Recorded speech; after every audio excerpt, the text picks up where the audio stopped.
9, just 10 seconds 8, away. 7, we will be back 6, with our post-game 5, show as soon as the 4, we're going to toss 3, it right now 2, to David Muir 1. and Lindsay Davis. Oh my God, here it is, here it is. Tonight, the high-stakes showdown here in Philadelphia between Vice President Kamala Harris and former President Donald Trump.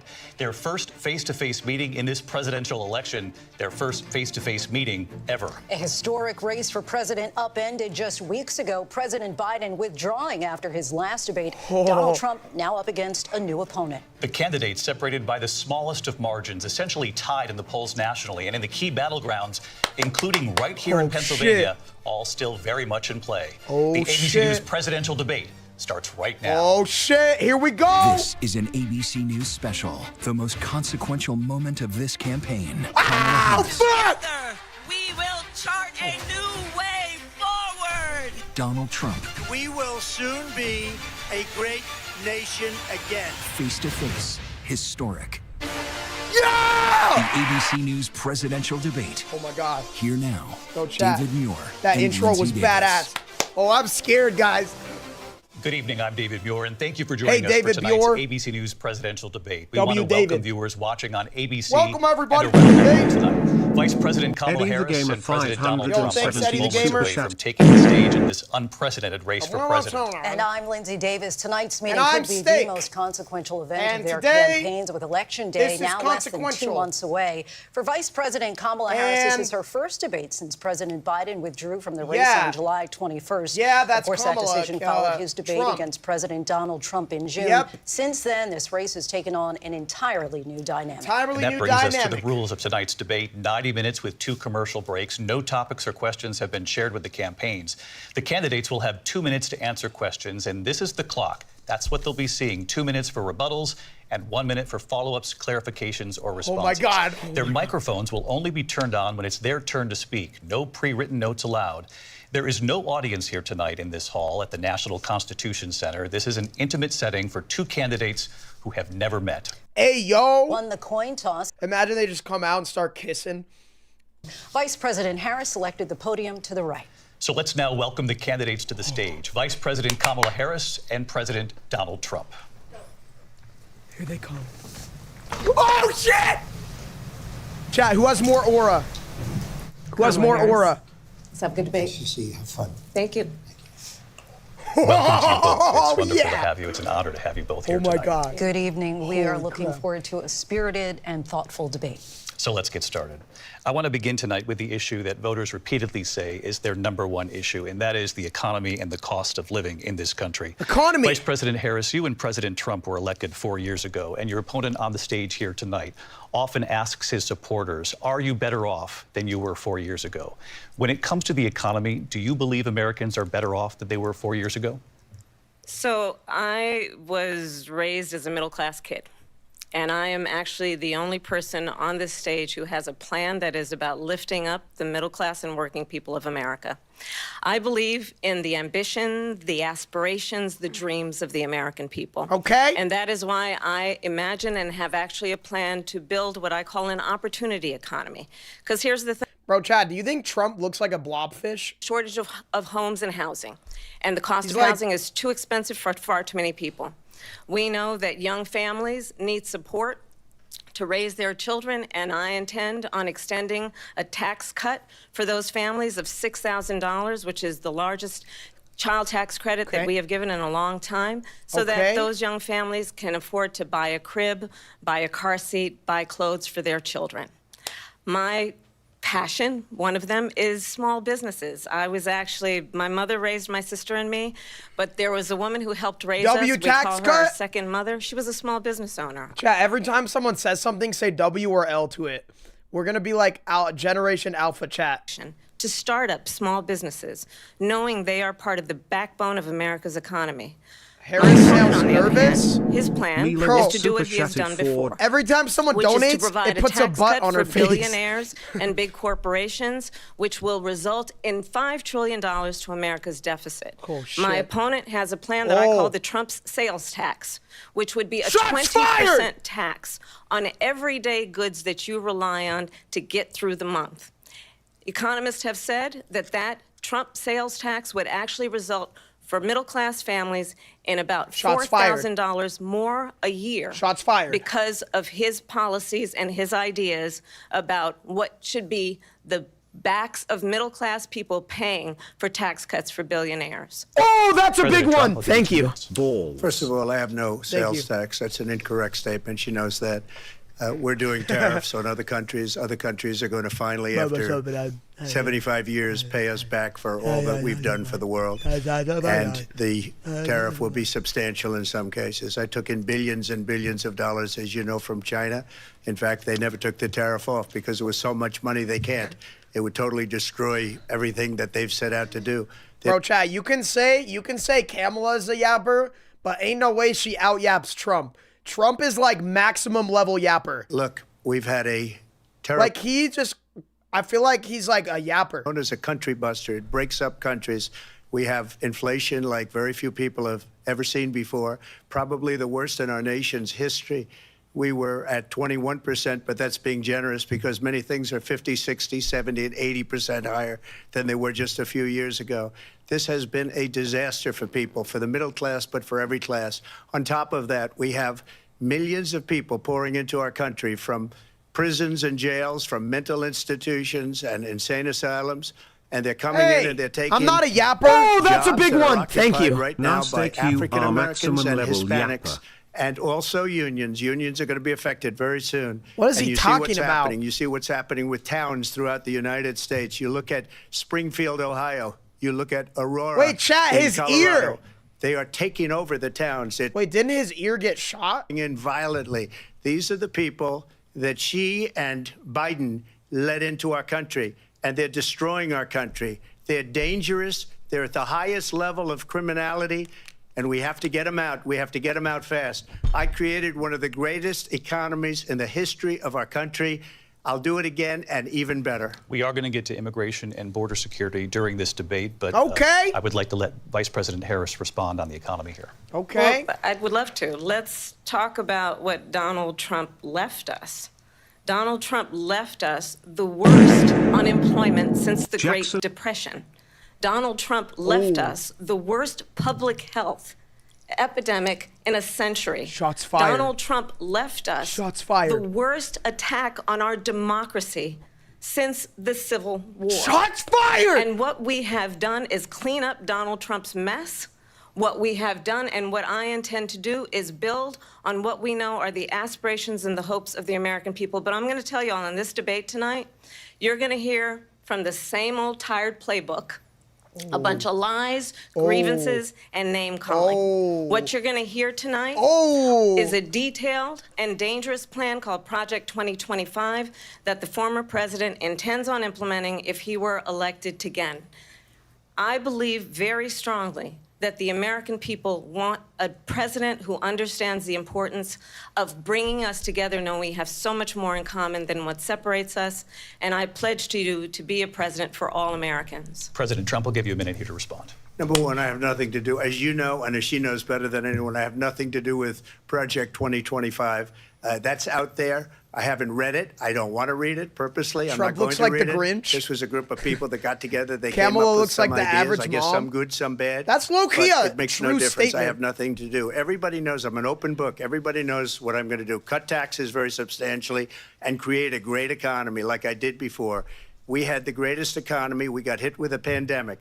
And the pandemic was not since 1917, where 100 million people died, has there been anything like it. We did a phenomenal job with the pandemic. Gambling. We handed them over a country 10. where the economy and where the stock market was higher than it was before the pandemic came in. Nobody's ever seen anything like it. We made ventilators for the entire world. We got gowns, we got masks, we did things that nobody thought possible. And people give me credit for rebuilding the military. They give me credit for a lot of things, but not enough credit for the great job we did with the pandemic. But the only jobs they got were bounce back jobs. These were jobs. Bro, Chad, what is he and yapping it bounced about? back and it went to their benefit. But What was I the was the one question? that created them. They know it, and so does everybody else. Vice President Harris, I'll let you respond. So Donald Trump has no plan for you. And when you look at his economic plan, it's all about tax breaks for the richest people. I am offering what I... Chat, every time Trump goes like, That's how you know he's mad. Economists in our country, if not the world, have reviewed our relative plans for the future of America. What Goldman Sachs has said is that Donald Trump's plan would make the economy worse. Mine would strengthen the economy. What the Wharton School has said is Donald Trump's plan would actually explode the deficit. 16 Nobel laureates have described his economic plan as something that would increase inflation and by the middle of next year would invite a recession. You just have to look at where we are and where we stand on the issues. And I'd invite you to know that Donald Trump actually has no plan for you because he is more interested in defending himself than he is in looking out for you. It's just a soundbite. They gave her that to say. Look, I went to the Wharton School of Finance, and many of those professors, the top professors, think my plan is a brilliant plan. It's a great plan. It's a plan that's going to bring up our worth, our value as a country. It's going to make people want to be able to go and work and create jobs and create a lot of good, solid money for our country. And just to finish off, she doesn't have a plan. She copied Biden's plan. Bro, this is so stupid. They have just been going back and forth on the same question for like 20 minutes. Talk about something else, dumbass! Try and lower taxes. Fuck! She doesn't have a plan. Take a look at her plan. She doesn't have a plan. It's like, Mr. President, bing, I do bong, want to drill down on something you both brought up. The Vice President brought up your tariffs. You responded, and let's drill down on this because your plan is what she calls is essentially a national sales tax. Your proposal calls for tariffs, as you pointed out here, on foreign imports across the board. You recently said that you might double your plan, imposing tariffs up to 20% on goods coming into this country. As you know, many economists say that with tariffs at that level, costs are then passed on to the consumer. Vice President Harris has argued it'll mean higher prices on gas, food, clothing, medication. Bro, I ain't gonna lie, Trump looks mad. They both look hella tired. Do you believe Americans can afford higher prices because of tariffs? They're not going to have higher prices. What's going to have and who's going to have higher prices is China and all of the countries that have been ripping us off for years. I was the only president ever. China was paying us hundreds of billions of dollars, and so were other countries. Billions? And, you know, if she doesn't like them, they should have gone out and they should have immediately cut the tariffs. But those tariffs are there 3.5 years now under their administration. We are going to take in billions of dollars, hundreds of billions of dollars. I had no inflation, virtually no inflation. They had the highest inflation perhaps in the history of our country because I've never seen a worse period of time. People can't go out and buy cereal or bacon or eggs or anything else.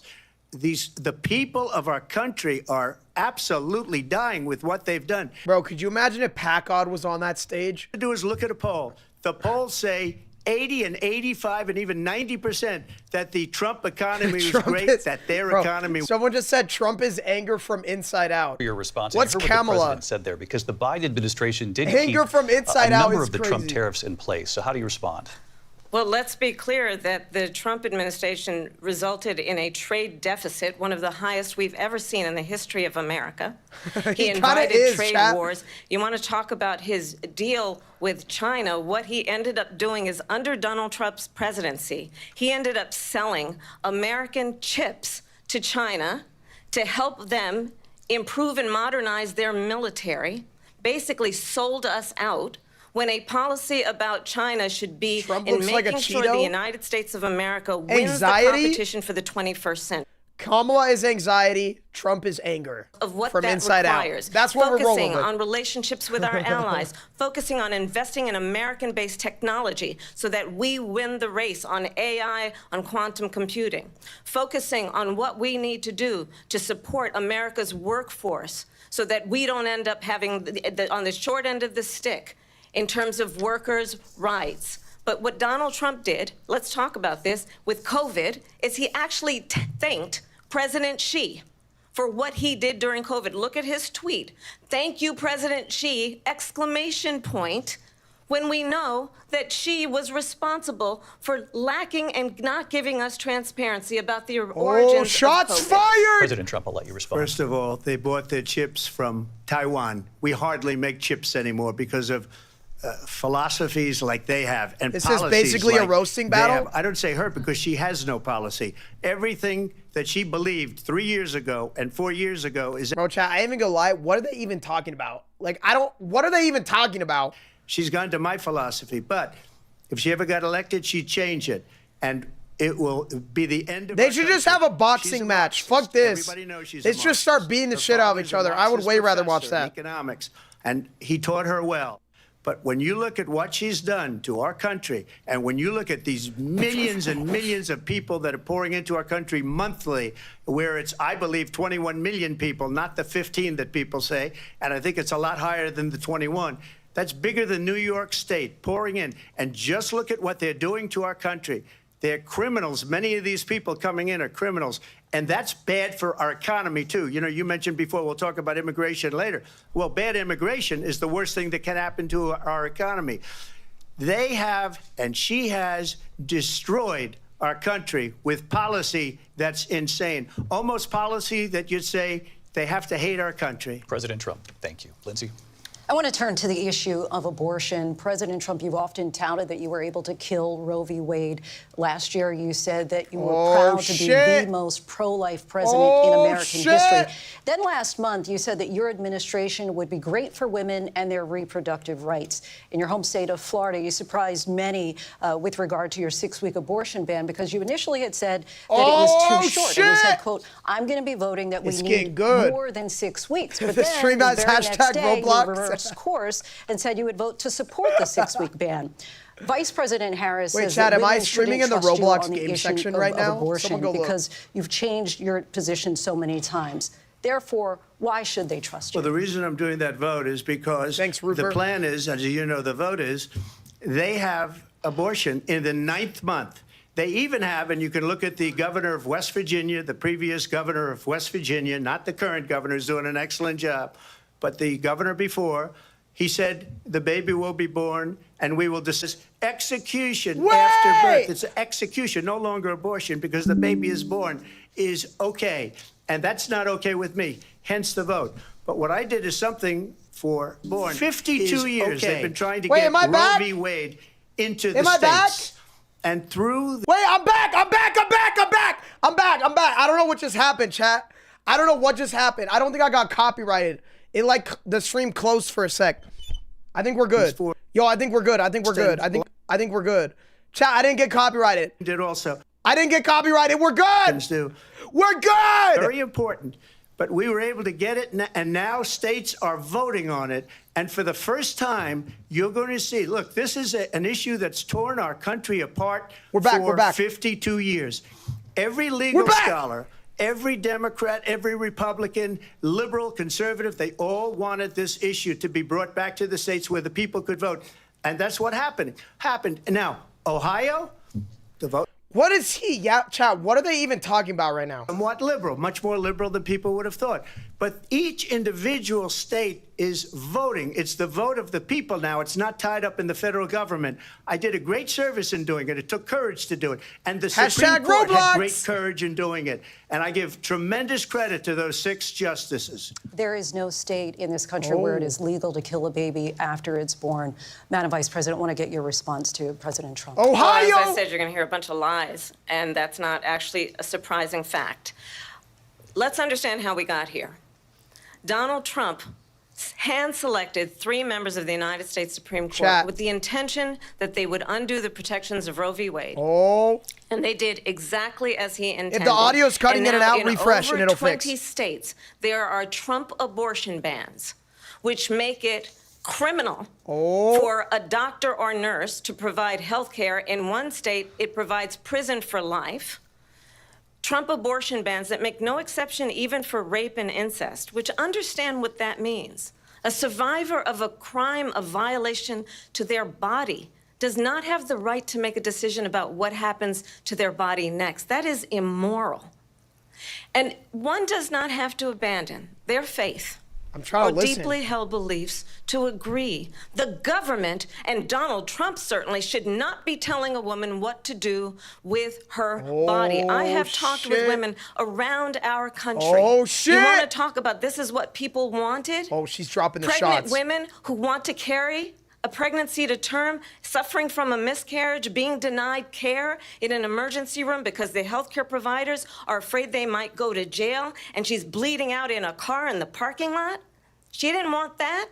Her husband didn't want that. A 12 or 13-year-old survivor of incest being forced to carry a pregnancy to term? They don't want that. Oh. And I pledge to you, Dude, she's kind of dropping. when She's kind Congress of cooking. passes a bill to put back in place the protections of Roe v. Wade, as President of the United States, gotta I see will Trump's proudly reaction. sign it into law. But understand, if Donald Trump were to be reelected, he will sign a national abortion ban. Understand, in his Project 2025, there would be a national abortion, a monitor that would be monitoring your pregnancies, your miscarriages. I think the American people believe that certain Oh my God. freedoms, in particular the freedom to make decisions about one's own body, should not be made by the government. Thank you, Vice President Harris. Well, there she goes again. It's a lie. I'm not signing a ban, and there's no reason to sign a ban because we've gotten what everybody wanted. Democrats, Republicans, and everybody else, and every legal scholar wanted it to be brought back into the states, and the states are voting. And it may take a little time, but for 52 years, this issue has torn our country apart, and they've wanted it back in the states. And I did something that nobody thought was possible. The states are now voting. What she says is an absolute lie. And as far as the abortion ban, no, I'm not in favor of abortion ban, but it doesn't matter because this issue has now been taken over by the states. Would you veto a national abortion ban if it came Well, to I your won't desk? have to because, again, two things. Number one, she said she'll go back to Congress. She'll never get the vote. It's impossible for her to get the vote, especially now with the 50-50 and essentially 50-50 in both Senate and the House. She's not going to get the vote. She can't get the vote. She won't even come close to it. So it's just talk. You know what it reminds me of? When they said they're going to get student loans terminated, and it ended up being a total catastrophe. The student loans, and then her, I think probably her boss, if you call him a boss, he spends all his time on the beach. But look, her boss went out and said, we'll do it again. Oh, We'll Trump do it a different way. firing And he back. went out, got rejected again. Trump firing back, Chad. Trump firing back.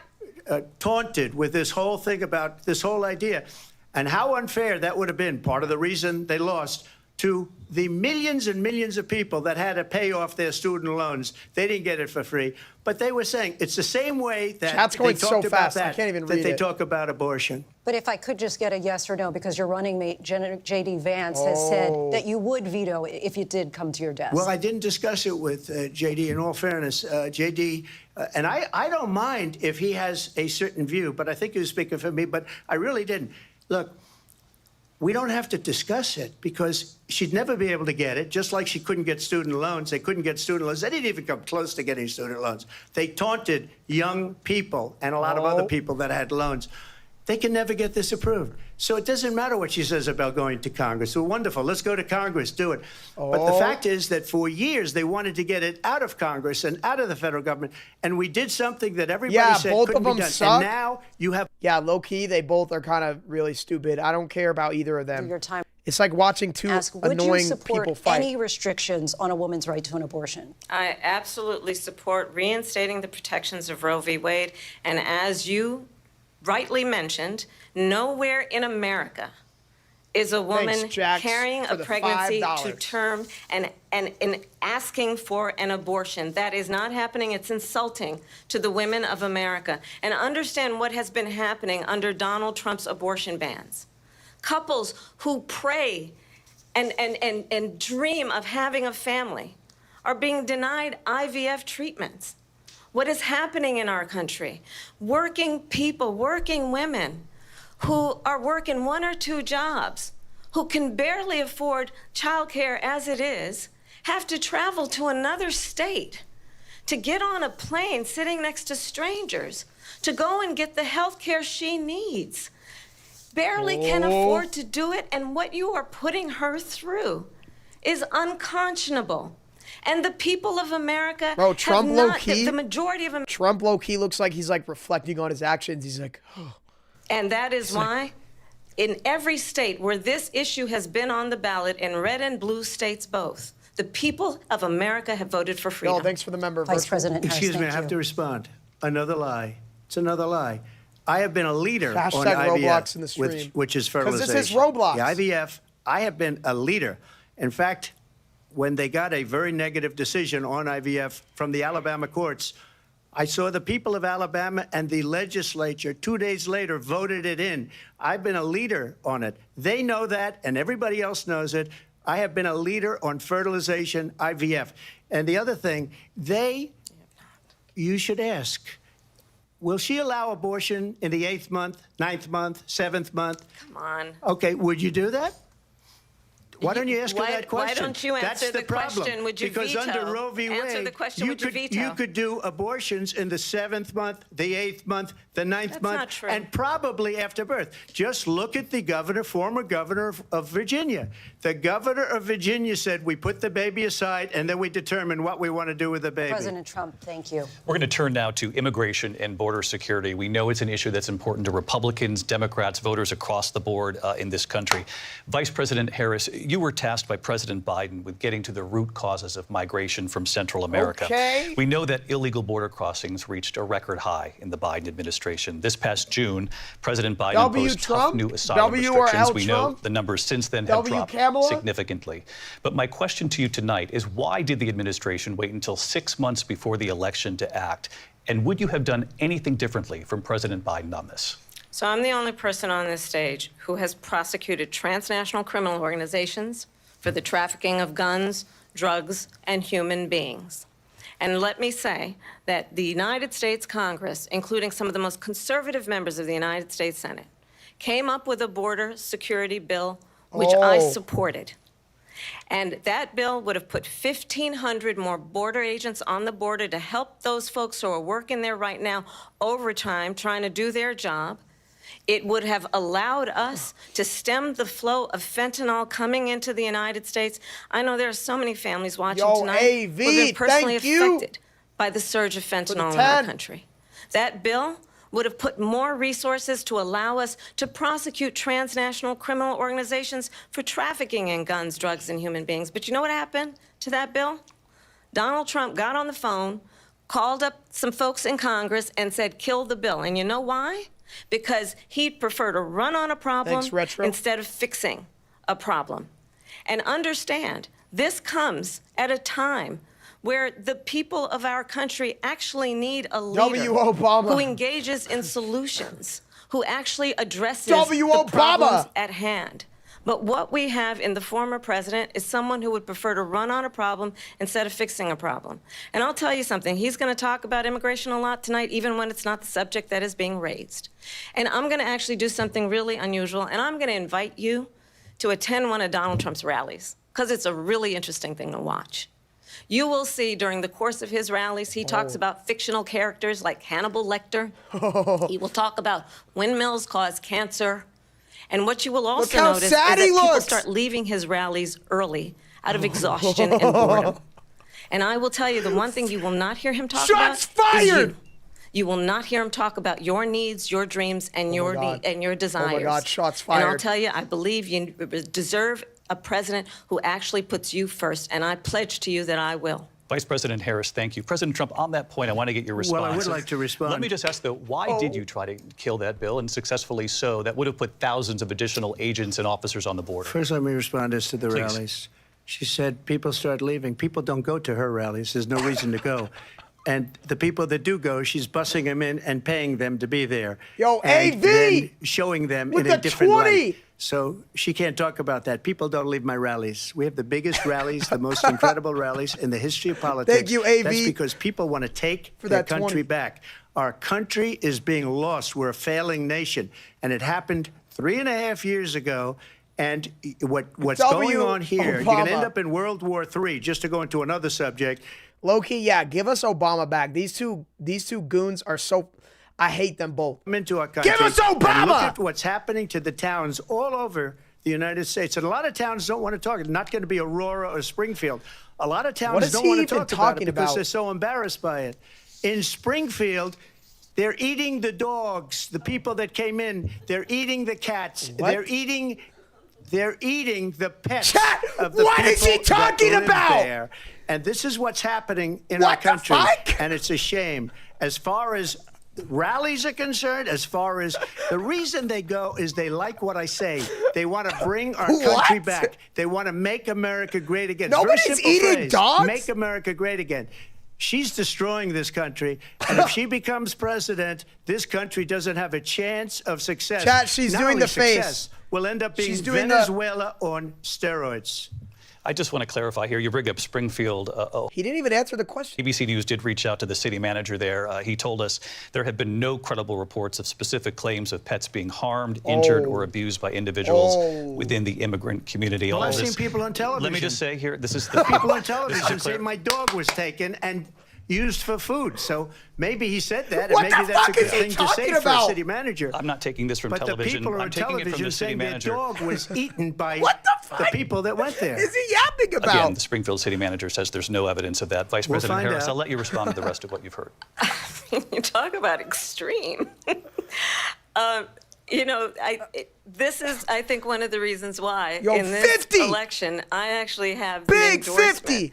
of 200 Thank Republicans you so much, Swan. who have formally worked with President W. Bush, Obama, for Mitt real. Romney, and John McCain. Thank you for that big 50. Including the endorsement of former Vice President Dick Cheney and Congress member Liz Cheney. Thanks, And Retro, for if that you 5. want to really know They're the eating inside cats and track dogs. on who the former president is, if he didn't make it clear already, just ask people who have worked with him. His former chief of staff, a 4-star general, has said he has contempt for the Constitution of the United States. His former national security advisor has said he is dangerous and unfit. Yo, thanks, Atomic. His former Secretary of Defense W. has Swan. said the nation, the republic, would never survive another Trump term. Oh. And when we listen to this kind of rhetoric, when the issues that affect the American people are not being addressed, Chad, who's I taking think the W choice so is far? clear in this election. President Trump, I'll give you a quick minute to respond here. Thank you, because when I hear that, see, I'm a different kind of a I ain't gonna lie, I feel like Trump's selling so far. not so Neither of them are doing that good, though. bad things or a bad job. I fired them. They never fired one person. They didn't fire anybody having to do with Afghanistan and the Taliban and the 13 people who's were just killed, viciously and violently killed. And I got to know the parents and the family. They didn't fire. They should have fired all those generals. All Who those is top selling people, more? because that was one of the most incompetently handled Who is selling situations more? anybody has ever seen. So when somebody does a bad job, I fire him. And you take a guy like Esper. He was no good. I fired him. So he writes a book. Another is one writes a Esper? book. Because with me, they can write books. With nobody else can they. But they have done such a poor job, and they never fire anybody. Look at the economy. Look at the inflation. They didn't fire any of their economists. They have the same people. That's a good way not to have books written about you. But just to finish, I got more votes than any Republican in history by far. In fact, I got more votes than any president, sitting president in history Bro's by flexing. far. Let me continue on immigration. It was what you wanted to talk about earlier, so let's get back to your deportation proposal that the vice president has reacted to as well. President Trump, you call this the largest domestic deportation operation in the history of our country. You say you would use the National Guard. You say if things get out of control, you'd have no problem using the U.S. With local military. police, yes. You also said you would use local police. How would you deport 11 million undocumented immigrants? I know you believe that number is much higher. Take us through this. What does this look like? Will authorities be going door to door in this country? Yeah, it is much higher because of them. They allowed criminals, many millions of criminals. They allowed terrorists. Chat, they we allowed need a Meat Canyon version of this. come in, drug dealers to come into our country, and they're now in the United States and told by their countries like Venezuela, don't ever come back or we're going to kill you. Oh, Do you know that breadcrumbs, that's crime crazy. in Venezuela and crime in countries all over the world is way down? You know why? Because they've taken their criminals off the street and they've given them to her to put into our country. And this will be one of the greatest mistakes in history for them to allow. And I think they probably did it because they think they're going to get votes, but it's not worth it because they're destroying the fabric of our country by what they've done. There's never been anything done like this at all. They've destroyed what is the he fabric talking of our about? country. Millions of people let in, and all over the world, crime is down all over the world except here. Crime here is up and through the roof. Despite their fraudulent statements that they made, crime in this country is through the roof. And we have a new form of crime. It's called migrant crime. And it's happening at levels that nobody thought possible. President Trump, as you know, the FBI says overall violent crime is actually coming down in this country. But Vice Excuse me, President the Harris, FBI they were defrauding statements. They didn't include the worst cities. They didn't include the cities with the worst crime. It was a fraud, just like their number of 818,000 jobs that they said they created turned out to be a fraud. President Trump, thank you. I'll let you respond, Vice President Harris. Well, I think this is so rich, coming from someone who has been prosecuted for Oh my God. national security crimes, economic crimes, election interference, has been found liable for sexual assault, and his next big court appearance is in November at his own criminal sentencing. Oh! And let's be clear, where each person stands on the issue of what is important about respect for the rule of law and respect for law enforcement. The former vice president called for defunding federal law enforcement, 45,000 agents, get this, on the day after he was arraigned on 34 felony counts.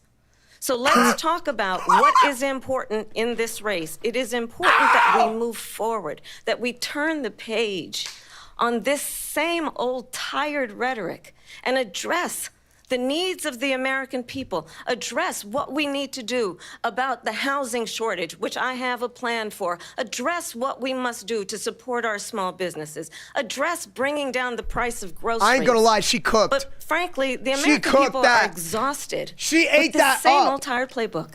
Vice President Harris. She ate thank that you. up! Excuse me. Every one of those cases was started by them against their political opponent. And I'm winning most of them, and I will win the rest on appeal. And you saw that with the decision that came down said just most. recently from the Supreme Court.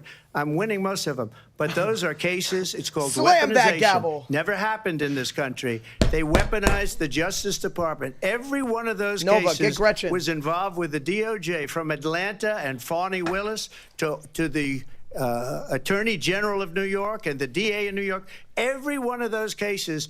And then they say, oh, he's a criminal. They're the ones that made them go after me. By the way, Joe Biden was found essentially guilty on the documents case. And what happened in my documents case? They said, oh, that's the toughest of them all. A complete What and is he total talking victory. about? 2 months ago, it was thrown out. It's weaponization, and they used it, and it's never happened in this country. They used it to try and win an election. They're fake cases. President Trump, thank you. A really quick response here, Vice President Harris, on this notion of weaponization of the Justice Department. Well, let's talk about extreme and understand the context in which this election in 2024 is taking place. The United States Supreme Court Trump looks mad. recently ruled that the former president would essentially be immune from any misconduct if he were to enter the White House again. Understand, this is someone who has openly said he would terminate, I'm quoting, terminate the Constitution of the United States, that he would weaponize the Department of Justice against his political enemies. Someone who has openly expressed disdain for members of our military. Understand what it would mean if Donald Trump were back in the White House with no guardrails, because certainly we know now the court won't stop him. We know J.D. Vance is not going to stop him. It's up to the American people Vice President stop Harris, him. thank you. Lindsay? Vice President Harris, in your last run for president. This is the one that weaponized, not me. She weaponized. I probably took a bullet to the head because of the things that they say about me. They talk about democracy. I'm a threat to democracy. They're the threat to democracy President with a fake Trump. Russia investigation. We do have a lot to that get- went What is nowhere. he We have a lot to get talking to, Lindsay. about? Vice President Harris, in your last run for president, you said you wanted to ban fracking. Now you don't. You wanted mandatory government buyback programs for assault weapons. Now your campaign says you don't. You supported decriminalizing border crossings. Now you're taking a harder line. I know you say that your values both have not certified changed. yappers. So then why have so many of Both your policy positions yappers. changed? So my values have not changed, and I'm going to discuss every one of the, at least every point that you've made. But in particular, let's talk about fracking, because we're here in Pennsylvania. I made that very clear in 2020. I will not ban fracking. I have not banned fracking as Vice President of the United States. And in fact, I was the tie-breaking vote on the Inflation Reduction Act, which cooking opened more? new leases for fracking. My position is that we have got to invest in diverse sources of energy so we reduce our reliance on foreign oil. We have had the largest increase in domestic oil production in history because of an approach that recognizes that we cannot over-rely on foreign oil. As it relates to my values, let me tell you, I grew up a middle-class kid raised by a hardworking mother who worked and saved and was able to buy our first home when I was a teenager. The values I bring to the importance of home ownership, knowing not everybody got handed $400 million on a silver platter and then filed bankruptcy 6 times, is a value that I bring to my work to say we are going to work with the private sector and home builders to increase 3 million homes, increase by 3 million homes by the end of my first term. My work that is related to having a friend when I was in high school who was sexually assaulted by her stepfather. And my focus then on protecting women and children from violent crime is based on a value that is deeply grounded in the importance of standing up for those who are most vulnerable. My work that is about protecting Social Security and Medicare is based on long-standing work that I have done, protecting seniors from scams. My values have not changed. And what is important is that there is a president who actually brings values and a perspective that is about lifting people up and not beating people down and name-calling. The true measure of the leader is the leader who actually understands the strength is not in beating people down, it's in lifting people up. I intend to be that president. President Trump, your response? First of all, I wasn't given $400 million. I wish I was. My father was a Brooklyn builder, Brooklyn, Queens, and a great father, and I learned a lot from him. But I was given a fraction of that, a tiny fraction, and I built it into many, many billions of dollars, many, many billions. And when people see it, they are even surprised. So we don't have to talk about that. Fracking, she's been against it for 12 years. Defund the police, she's been against that forever. She gave all that stuff up very wrongly, very horribly, and everybody's laughing at it, okay? They're all laughing at it. She gave up at least 12 and probably 14 or 15 different policies. Like, she was big on defund the police. In Minnesota, she went out, wait a minute, I'm talking now, if you don't mind, please. Does that sound familiar? Oh! She went out in Minnesota and wanted to let criminals that killed people, that burned down Minneapolis, she went out and raised money to get them out of jail. Chad, they're cooking things each that nobody other. would ever think of. Now she wants to do transgender operations on illegal aliens that are in prison. This is a radical left liberal that would do this. She wants to confiscate your guns, and she will never allow fracking in Pennsylvania. If she won the election, fracking in Pennsylvania will end on day one. Just to finish one thing, so important in my opinion. So I got the oil business going like nobody has ever done before. When they took over, they got rid of it, started getting rid of it, and the prices were going up the roof. They immediately let these guys go to where they were. I would have been 5 times, 4 times, 5 times higher, because you're talking about 3.5 years ago. They got it up. What is he to where talking I about? was, because they had no choice, because the prices of energy were quadrupling and doubling. You saw what happened to gasoline. So they said, let's go back to Trump. But if she won the election, the day after that election, they'll go back to destroying our country, and oil will be dead, fossil fuel will be dead, we'll go back to windmills, and we'll go back to solar, where they need a whole desert to get some energy to come out of. You ever see a solar plant? By the way, I'm a big fan of solar, but they take 400, 500 acres of desert soil. What is he talking about We for the have to get environment to. that We're she out of time. understands? Thank you. Lindsay, thank you. We have an election in just 56 days. And I want to talk about the peaceful transfer of power, which, of course, we all know is a cornerstone of our democracy, and the role of a president in a moment of crisis. Mr. President, on January 6th, you told your supporters to march to the Capitol. You said you would be right there with them. The country and the world saw what played out at the Capitol that day, the officers coming under attack. Aides in the West Wing say you watched it unfold on television off the Oval Office.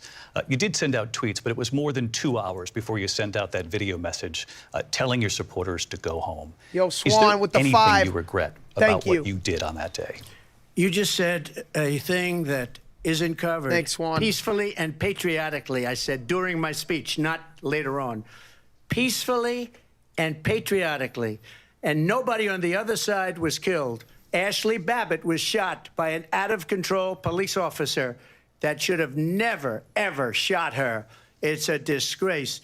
But we didn't do this group of people that have been treated so badly. 8 and another 5, I ask, thanks. What about all the people that are pouring into our country and killing people that she allowed to pour in? She was the border czar, remember Wait, why that. is he talking about She was the something border else? czar. She doesn't want to be called the border czar because she's embarrassed by the border. In fact, she said at the beginning, oh, I'm surprised you're not talking about the border yet.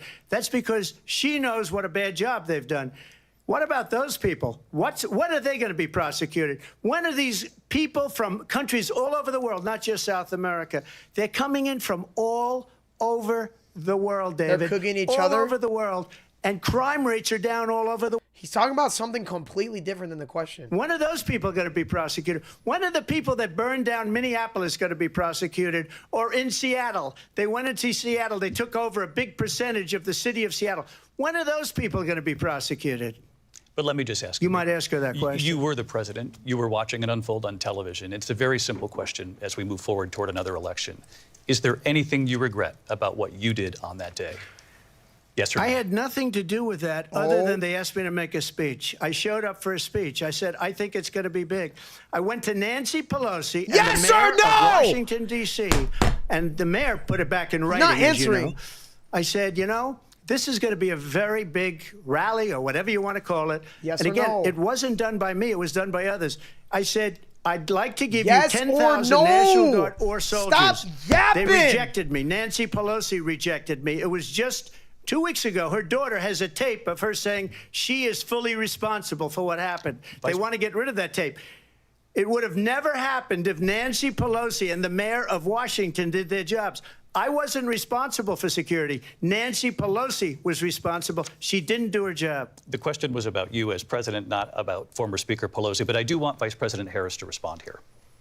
Oh, here she I goes. was at the Capitol on January 6th. She's about to eat up. I was the vice president-elect. I was also an acting senator. I was there.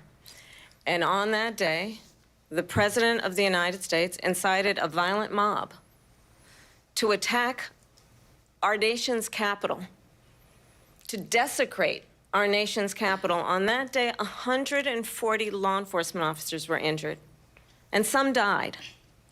And understand, the former president has been indicted and impeached for exactly that reason. Oh. But this is not an isolated situation.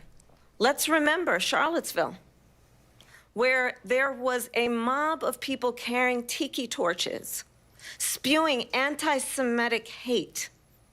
And what did the president then at the time say? There were fine people on each side. Let's remember that when it came to the Proud Boys, a militia, the president said, the former president said, stand back and stand by.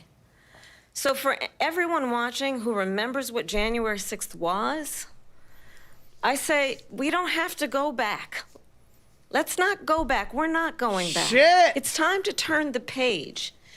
And if that was a bridge too far for you, well, there is a place in our campaign for you to stand for country, to stand for our democracy, to stand for rule of law, and to end the chaos.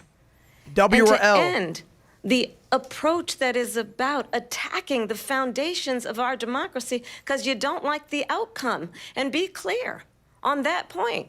Donald Trump, the candidate, has said in this election there will be a bloodbath if this and the outcome of this election is not to his liking. Oh, shit. Let's turn the page on this. Oh, Let's not go shit. back.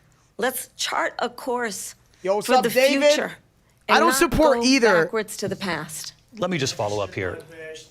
It was a different term, and it was a term that related to energy because they have destroyed our energy business. What That is was he where talking bloodbath about? was. Also, on Charlottesville, that story has been, as you would say, debunked.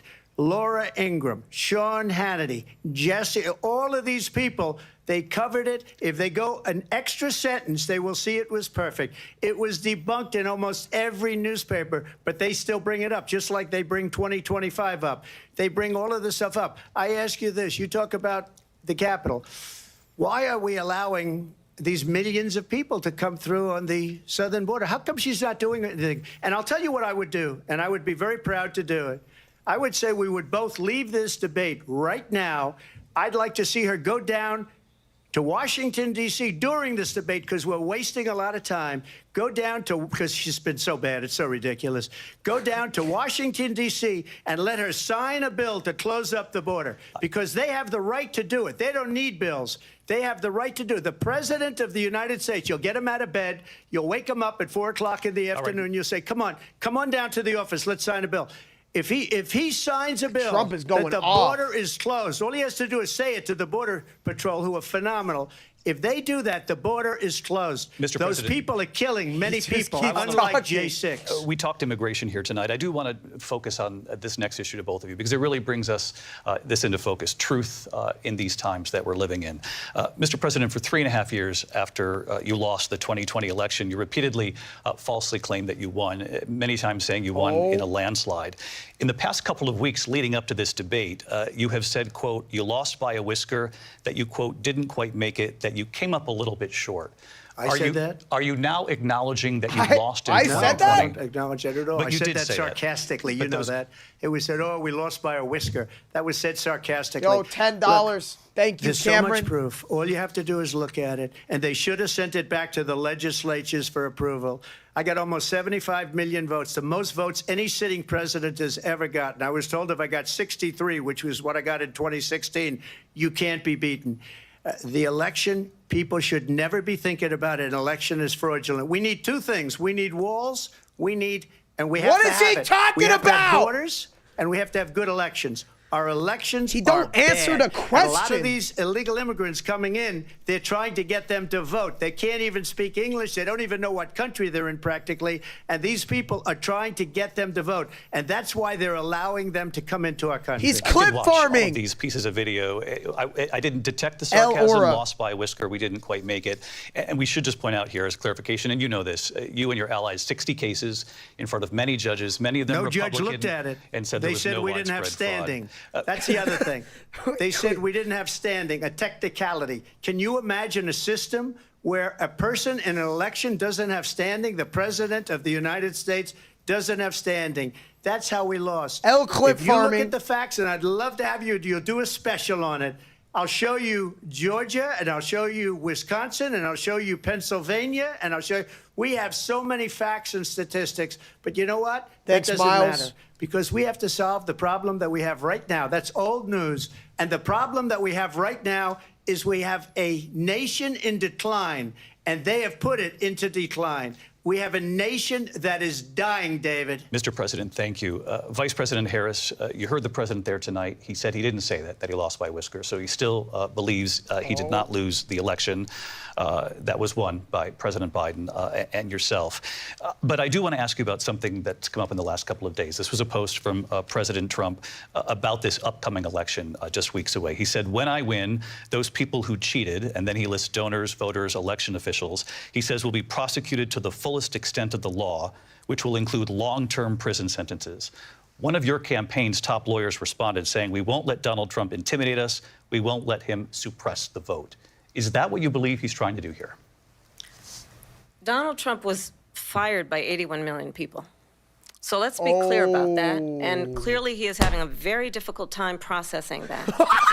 But we cannot afford to have a president of the United States who attempts, as he did in the past, to upend the will of the voters in a free and fair election.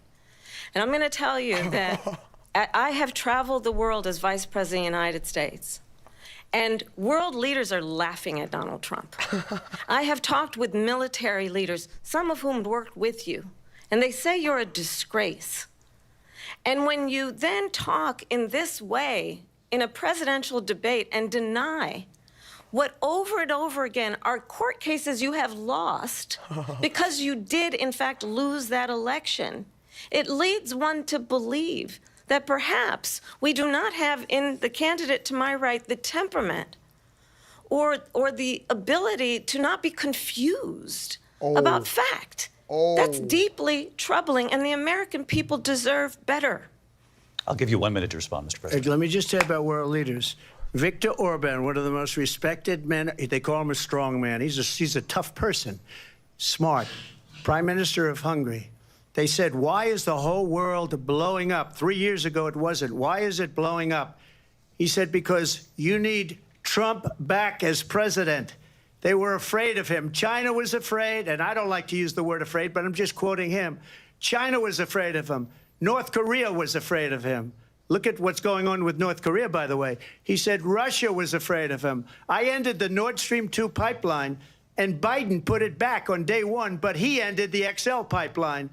The XL pipeline in our country, he ended that. But he let the Russians build a pipeline going all over Europe and heading into Germany. The biggest pipeline in the world. Unforgivable. Thank Viktor you. Orban said it. He said Thank the you most so respected, much. most feared person W is Donald unforgive. Trump. We W had unforgive. no problems when Thank you Trump so was much, man. president. Bro but is when the this Grinch. weak, Look at him. pathetic Really man is. that you saw at a debate just a few months ago, that if he weren't in that debate, he'd be running instead of her. She got no votes. He got 14 million votes. What you did, you talk about a threat to democracy. He got 14 million votes, and they threw him out of office. And you know what? I'll give you a little secret. He hates her. He can't stand her. But he got 14 million votes. They threw him out. What is he talking about? She got 0 votes. And when she ran, she was the first one to leave because she failed.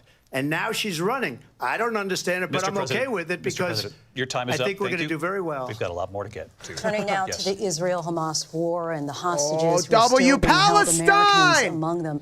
Vice President Harris, in December, W you said, Palestine. quote, Israel has a right to defend itself, but you added, quote, it matters how, saying international humanitarian law must be respected. Israel must do more to protect innocent civilians. W Palestine. You said that 9 months ago. Now an estimated 40,000 Palestinians are dead. Nearly 100 hostages remain. Just last week, Prime Minister Benjamin Netanyahu said there's not a deal in the making. That's crazy. President Biden has not been able to break through the stalemate. How would you do it? Well, let's understand how we got here. On October 7, Hamas, a terrorist organization, slaughtered 1,200 Israelis, many of them young people who were simply attending a concert. Women were horribly raped. And so absolutely, I said then, I say now, Israel has a right to defend itself. We would. And how it does so matters, because it is also true, far too many innocent Palestinians have been killed. Children, Israel. mothers. Israel. What we know is W that Palestine. this war must end. Free It must end Palestine! immediately, and the way it will end is we need a ceasefire deal and we need the hostages out. And so we will continue to work around the clock on that. Work around the clock, also understanding that we must chart a course for a two-state solution. And in that solution, there must be security for the Israeli people and Israel, and in equal measure for the Palestinians. But the one thing I will assure you always, I will always give Israel the ability to defend itself, in particular as it relates to Iran and any threat that Iran and its proxies pose to Israel. But we must have a two-state solution where we can rebuild Gaza, where the Palestinians have security, self-determination, and the dignity they so rightly deserve. President Trump, how would you negotiate with Netanyahu and also Hamas in order to get the hostages out and prevent the killing of more innocent civilians in Gaza? If I were president, it would have never started. If I were president, Russia would have never, ever, I know Putin very well, he would have never, and there was no threat of it either, by the way, for 4 years, have gone into Ukraine and killed millions of people when you add it up, far worse than people understand what's going on over there. But when she mentions about Israel, all of a sudden, she hates Israel. She wouldn't even meet with Netanyahu when he went to Congress to make a very important speech. She refused to be there because she was at a sorority party of hers. She wanted to go to the sorority party. She hates Israel. If she's president, I believe that Israel will not exist within 2 years from now. And I've been pretty good at predictions, and I hope I'm wrong about that one. She hates Israel. At the same time, in her own way, she hates the Arab population because the whole place is going to get blown up. Arabs, Jewish people, Israel will be gone. It would have never happened. Iran was broke under Donald Trump. Now Iran has $300 billion just refer to because himself they took off all the sanctions in that I third had. person? Iran had no money for Hamas or Hezbollah or any of the 28 different steak, no share toys. story, and you know it. You covered it very well, actually. They had no money for terror. They were broke. Now they're a rich nation. Bro, this is crazy. And now what they're doing is they're spreading that money around. Look Who's at what's selling, happening chat? with the Houthis and Who's Yemen. selling? Look at what's going on in the Middle East. This would have never happened. I will get that settled and fast, and I'll get the war with Ukraine and Russia ended. If I'm president-elect, I'll get it done before even becoming president. Vice President Harris, he says you hate Israel. That's absolutely not true. I have my entire career and life supported Israel and the Israeli people. He knows that. He's trying to, again, divide and distract from the reality, which is it is very well known that Donald Trump is weak and wrong on national security and foreign policy. It is well known that he admires dictators, wants to be a dictator on day one, according to himself. It is well known that he said of Putin that he can do whatever the hell he wants and go into Ukraine. It is well known that he said when Russia went into Ukraine, it was brilliant. It is well known he exchanged love letters with Kim Jong-un. And it is absolutely well known that these dictators and autocrats are rooting for you to be president again because they're so clear. They can manipulate you with flattery and favors. And that is why so many military leaders who you have worked with have told me you are a disgrace. That is why we understand that we have to have a president who is not consistently weak and wrong on national security, including the importance of upholding and respecting in highest regard our military. Vice President Harris, thank you. They're the ones, and she's the one that caused it, that's weak on national security by allowing every nation last month for the year, 168 different countries sending people into our country. Their crime rates are way down. Putin endorsed her last week, said, I hope she wins. And I think he meant it, because what he's gotten away with is absolutely incredible. It wouldn't have happened with me. The leaders of other countries think that they're weak and incompetent, and they are. They're grossly incompetent. And I just ask one question. Why does Biden go in and kill the Keystone Pipeline and approve the single biggest deal that Russia's ever made, Nord Stream 2, the biggest pipeline anywhere in the world going to Germany and all over Europe? Because they're weak and they're ineffective. And Biden, by the way, gets paid a lot of money. Thank you. We have a lot of issues to get to. We'll be right back with much more of this historic ABC News presidential debate from the National Constitution Center right here in Philadelphia. That'll be all we got. Commercial break. Bro, Trump looks so mad. The ABC News presidential debate will continue after this. Okay, we're taking an ad break, ladies and gentlemen. What is the ad break? It was a regular day for 19-year-old Melissa Witt. She went to meet her mom at a bowling church league, but she never makes it into the bowling. What the Sigma? My gut knew this was not a young girl who just ran away. Commercial break. New information. Pools of blood were found by detectives. I'd just love to have her back more than anything in the world. It is a heart-wrenching day for the family of Melissa Witt. Police found the body in the Ozark National Forest. We had several suspects. All right, chat. A known serial killer. Who y'all got winning right now? Who do you think is selling more? Who do you think is selling more, chat? I ain't gonna lie. They're both kind of sucking. This is pretty stupid. It's pretty dumb. Kamala has 8. She has 8 him up. She has 8 him up. She has 8 him up multiple times. Trump is a yapper, man. I can't lie, chat. He be Song. It was a wild time, and I was a wild chick. Jason Momoa exploded. Carmen was a bombshell. Pamela Anderson. Anyway, so basically, chat. Oh, look, chat. Creekcraft is giving me a call. Hey, Creekcraft. Hey, you watching the debate? Heck yeah, I am. Heck yeah, brother. Yeah, Creek. Dude, I just used the bathroom and I literally peed freedom. You peed freedom? I peed freedom. A little American flags coming out your pee-pee? Is that what you're saying to me right now? You had little sparkle? Yeah, and every time I fart, fireworks come out. Oh. Wow. And sometimes I run around the house like an eagle going, caw, caw, caw. Yeah, do you get naked? I'm naked right now.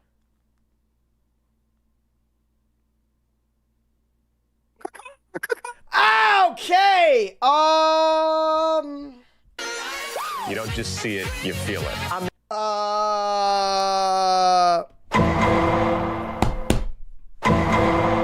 Hey, yo. Clip Creek. Clipped you. Chat, we got to watch these ads. Okay. Who's selling, chat? Who is selling more? Trump, Kamala. What y'all thinking right now? What y'all thinking, chat? Who you got selling more? Yo, it's Brittany. Ooh, hi, Brittany. We knew about. They're both selling? Chat, low-key, I feel like they're both selling. Okay, who is selling more? Y'all want me to do a poll? Okay, let me do a poll. Everybody do me a big favor, smash like. Who is selling more? Kalama Donald. Who's selling more, chat? Who is selling more? Who is selling more? Be so for real. Predators? Oh, I should have put an option for both. Season yet. Fabulous. Dang, it's 50-50? Yo, Donald? Chat, ain't no way y'all vote for. That's crazy. Because at the beginning of the stream, y'all were saying Donald was going to win. Now it looks like you've come back down to Donald up at the 50% mark. Redo the poll. I clicked the wrong one. Bro, that's crazy. It's 50-50 right now. Kamala and Trump. Looks like they're both selling, honestly. If it's both 50. Assembly Stadium surrounded by Swifties. Taylor Swift is set to kick off 5. Surrounded by Swifties. You're streaming ABC News Live. Oh, here we go, chat. What does it take to be the most watched newscast in America? What does it take to be the most watched newscast in America? Operations Center. We're approaching the gate. Militants came in from... Hi, man. Ismail, David. ABC's World News Tonight with David Muir is America's All right, David Muir. Nobody gives a fuck. Show us the people. one streaming news. Keep streaming with ABC News Live. All right, here we go. Here we go. Live we're from back. the National Constitution Center in Philadelphia, Order! Pennsylvania. Here again, Order! David Muir and Lindsay Davis. We are back. Welcome back to this historic ABC News presidential debate tonight. We're going to continue here, and I want to turn to the war. Poll is literally 50-50. Into this conflict. Mr. President, it has been the position of the Biden administration that we must defend Ukraine from Russia, from Vladimir Putin, to defend their sovereignty, their democracy, that it's in America's best interest to do so, arguing that if Putin wins, he may be emboldened to move even further into other countries. You have said you would solve this war in 24 hours. You said so just before the break tonight. How exactly would you do that? And I want to ask you a very simple question tonight. Do you want Ukraine to win this war? I want the war to stop. I want to save lives that are being uselessly, people being killed by the millions. It's the millions. It's so much worse than the numbers that you're getting, which are fake numbers. Look, we're in for 250 billion or more because they don't ask Europe, which is a much bigger beneficiary to getting this thing done than we are. They're in for $150 billion less because Biden and you don't have the courage to ask Europe like I did with NATO. They paid billions and billions, hundreds of billions of dollars when I said, either you pay up or we're not going to protect you anymore. So that's maybe one of the reasons they don't like me as much as they like weak people. But you take a look at what's happening. We're in for 250 to 275 billion. They're into 100 to 150. They should be forced to equalize. With that being said, I want to get the war settled. I know Zelensky very well, and I know Putin very well. I have a good relationship, and they respect your president, okay? They respect me. They don't respect Biden. They How would you respect him? your Why? boy. For what reason? He hasn't even made a phone call in 2 years to Putin. Hasn't spoken to anybody. They don't even try and get it. That is a war that's dying to be settled. I will get it settled before I even become... Bro, Chad, there's no way he stops the war in 24 hours. And what else? Ain't no way. The other, I'll get them together. That war would have never happened. And in fact, when I saw Putin after I left, unfortunately left because our country has gone to hell. But after I left, when I saw him building up soldiers, he did it after I left. I said, oh, he must be negotiating. It must be a good, strong point of negotiation. Well, it wasn't, because Biden had no idea how to talk to him. He had no idea how to stop it. And now you have millions of people dead, and it's only getting worse, and it could lead to World War III. Don't kid yourself, David. We're playing with World War III, and we have a president that we don't even know if he's... Where is our president? We don't even know if he's a president. And just to clarify they here... threw him out of a campaign like a dog. We don't even know. Is he our president? But we have a president that doesn't know he's alive. Your time is up. Just to clarify in the question, do you believe it's in the U.S. best interests for Ukraine to win this war, yes or no? I think it's the U.S. best interest to get this war finished. And oh my God, he's not answering! Negotiate a deal, because we have to stop all of these human lives from being destroyed. I want to take this to Vice President Harris. I want to get your thoughts on support for Ukraine in this moment, but also as Commander-in-Chief, if elected, how would you deal with Vladimir Putin, and would it be any different from what we're seeing from President Biden? Well, first of all, it's important to remind the former president you're not running against Joe Biden, you're running against me. Oh. I believe the reason that Donald Trump says that this war would be over within 24 hours is because he would just give it up. And that's not who we are as Americans. Let's understand what happened here. I actually met with Zelensky a few days before Russia invaded, tried through force to change territorial boundaries, to defy one of the most important international rules and norms, which is the importance of sovereignty and territorial integrity. And I met with President Zelensky. I shared with him American intelligence about how he could defend himself. Days later, I went to NATO's eastern flank, to Poland and Romania. And through the work that I and others did, we brought 50 countries together to support Ukraine in its righteous defense. And because of our support, because of the air defense, the ammunition, the artillery, the javelins, the Abrams tanks that we have provided, Ukraine stands as an independent and free country. If Donald Trump were president, Putin would be sitting in Kyiv right now. And understand what that would mean, because Putin's agenda is not just about Ukraine. Understand why the European allies and our NATO allies are so thankful that you are no longer president, and that we understand the importance of the greatest military alliance the world has ever known, which is NATO, and what we have done to preserve the ability of Zelensky and the Ukrainians to fight for... By the way, Chad, I just want to say thank you all for watching this stream with me. I don't like to get political, but everybody was telling me to watch this, so I decided to do it. Everybody who's been donating everything, thank you guys. I appreciate you all. Subscribe with notifications on. It'll really help me out. And what you think is a friendship with what is known to be a dictator who would eat you for lunch. Vice President Harris, thank you. We've heard from both of you on Ukraine tonight. Afghanistan came up in the last hour. I wanted her to respond to something you said earlier, and now, please, I'll give you a minute here. Putin would be sitting in Moscow, and he wouldn't have lost 300,000 men and women, but he would have been sitting in Moscow. Quiet, please. He would have been sitting in Moscow, much happier than he is right now. But eventually, you know, he's got a thing that other people don't have. He's got nuclear weapons. They don't ever talk about that. He's got nuclear weapons. Nobody ever thinks about that. And eventually, maybe he'll use them, and maybe he hasn't been that threatening, but he does have that. Something we don't even like to talk about. Nobody likes to talk about it. But just so you understand, they sent her to negotiate peace before this war started. 3 days later, he went in and he started the war because everything they said was weak and stupid. They said the wrong things. That war should have never started. She was the emissary. They sent her in to negotiate with Zelensky and Putin, and she did. And the war started 3 days later. And that's the kind of talent we have with her. She's worse than Biden. In my opinion, I think he's the worst president in the history of our country. She goes down as the worst vice president in the history of our country. But let me tell you something. She is a horrible negotiator. They sent her in to negotiate. As soon as they left, Putin did the invasion. President Trump, thank you. You did bring up something. You said she went to negotiate with Vladimir Putin. Vice President Harris, have you ever met Vladimir Putin? Can you clarify tonight? Yet again, I said it at the beginning of this debate, you're going to hear a bunch of lies coming from this fellow. And that is another one. When I went to meet with President Zelensky, I've now met with him over 5 times.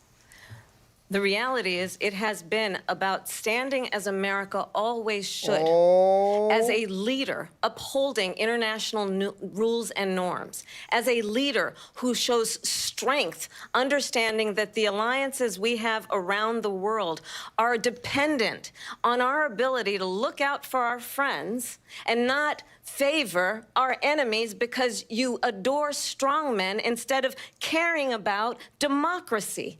And that is very much what is at stake here. The President of the United States is commander-in-chief, and the American people have a right to rely on a president who understands the significance of America's role and responsibility in terms of ensuring that there is stability and ensuring we stand up for our principles and not sell them for the benefit of personal flattery. We've talked about Ukraine and Vladimir Putin. I do want to talk about Afghanistan. It came up in the first hour of this debate. I want to move on to Afghanistan. Stoltenberg said Trump did the most amazing thing I've ever seen. He got these countries, the 28 countries at the time, to pay up. He said, I've never seen. He's the head of NATO. Oh. He said, I've never seen. For Move years, to a we were new paying almost question. all of God NATO. damn. We were being ripped off by European Y'all be nations, saying both on the trade same and on thing. NATO. Bing I bong, got them bing to bong, pay up bing by bong, saying bing one of bong, the bing statements you bong. made before. If you Back don't and forth. pay, we're not going to protect you. President Otherwise, Trump. we would have never gotten it. He said it was one of the most incredible jobs that he's ever seen done. Thank you. I want to turn to Afghanistan. It came up in the first hour of the debate, and we witnessed a poignant moment today on Capitol Hill, honoring the soldiers who died in the chaotic withdrawal from Afghanistan. I do want to ask the Vice President, do you believe you bear any responsibility in the way that withdrawal played out? Well, I will tell you, I agreed with President Biden's decision to pull out of Afghanistan. 4 presidents said they would, and Joe Biden did. And as a result, America's taxpayers are not paying the $300 million a day we were paying for that endless war.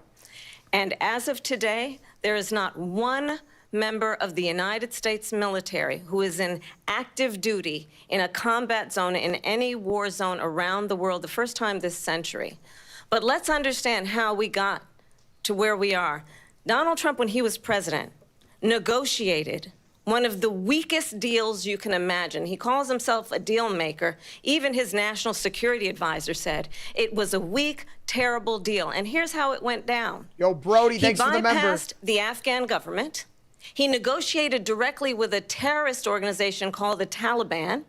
The negotiation involved the Taliban getting 5,000 Taliban terrorists released. And get this, and the president at the time invited the Taliban to Camp David, a place of storied significance for us as Americans, a place where we honor the importance of American diplomacy, where we invite and receive. You can always tell when Trump's mad, he like moves his mouth. He's like, former president, as president, invited them to Camp David because he does not again appreciate the role and responsibility of the President of the United States to be commander-in-chief with a level of respect. And this gets back to the point of how he has consistently disparaged and demeaned members of our military, fallen soldiers, and the work that we must do to uphold the strength and the respect of the United States of America around the world. Vice President Harris, thank you. President Trump, your response to her saying that you began the negotiations with the Taliban. So, bit of a yapper. If you take a look at that period of time, the Taliban was killing our soldiers, a lot of them, with snipers. And I got involved with the Taliban because the Taliban was doing the killing. That's the fighting force within Afghanistan. They don't bother doing that because, you know, they deal with the wrong people all the time. Thanks, Brody. But I got involved. And Abdul is the head of the Taliban. He is still the head of the Taliban. And I told Abdul, don't do it anymore. You do it anymore, you're going to have problems. And he said, why do you send me a picture of my house? I said, you're going to have to figure that out, Abdul. And for 18 months, we had nobody killed. We did have an agreement negotiated by Mike Pompeo. It was a very good agreement. The reason it was good, it was we were getting out. We would have been out faster than them, but we wouldn't have lost the soldiers. We wouldn't have left many Americans behind, and we wouldn't have left $85 billion worth of brand new, beautiful. Chat, I feel like it's so entertaining. Just look at Trump's face. Like, just look at this, chat. The agreement said you have to do this, this, this, this, this, and they didn't do it.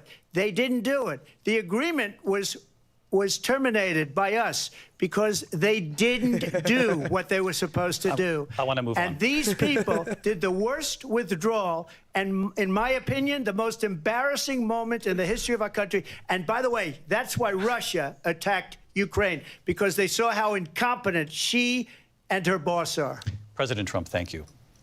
I want to move on now to race and politics in this country. Mr. President, you recently said of Vice President Harris, quote, I didn't know she was black until a number of years ago when she happened to turn black, and now she wants to be known as black. I want to ask a bigger picture question here tonight. Why do you believe it's appropriate to weigh in on the racial identity of your opponent? I don't, and I don't care. I don't care what she is. I don't care. You make a big deal out of something. I couldn't care less. Whatever she wants to be is okay with me. But those were your words, so I'm asking. I don't know. I mean, all I can say is I read where she was. Those were your black, words. I don't know. That she put out. I don't know. And I don't know what I I'll said. say that. And then I don't know. I read that she was black, and that's okay. I don't know. It was okay with me. That's up to her. That's up to her. Vice President Harris, your thoughts on this? I think it's, I mean, honestly, I think it's a tragedy that we have someone who wants to be president who has consistently, over the course of his career, attempted to use race to divide the American people. You know, I do believe that the vast majority of us know that we have so much more in common than what separates us, and we don't want this kind of approach that is just constantly trying to divide us, and especially by race. And let's remember how Donald Trump started. He was land, he owned buildings, and he was investigated because he refused to rent property to black families. Let's remember, this is the same individual who took out a full-page ad in the New York Times calling for the execution of 5 young black and Latino boys who were innocent, the Central Park 5. Took out a full-page ad calling for their execution. This is the same individual who spread birther lies about the first black president of the United States. Obama! And I think the American people want better than that. Want better than this. This. Want someone who understands, as I do, I travel our country. We see in each other a friend. We see in each other a neighbor. We don't want a leader who is constantly trying to have Americans point their fingers at each other. I meet with people all the time who tell me, can we please just have discourse about how we're going to invest in the aspirations and the ambitions and the dreams of the American people?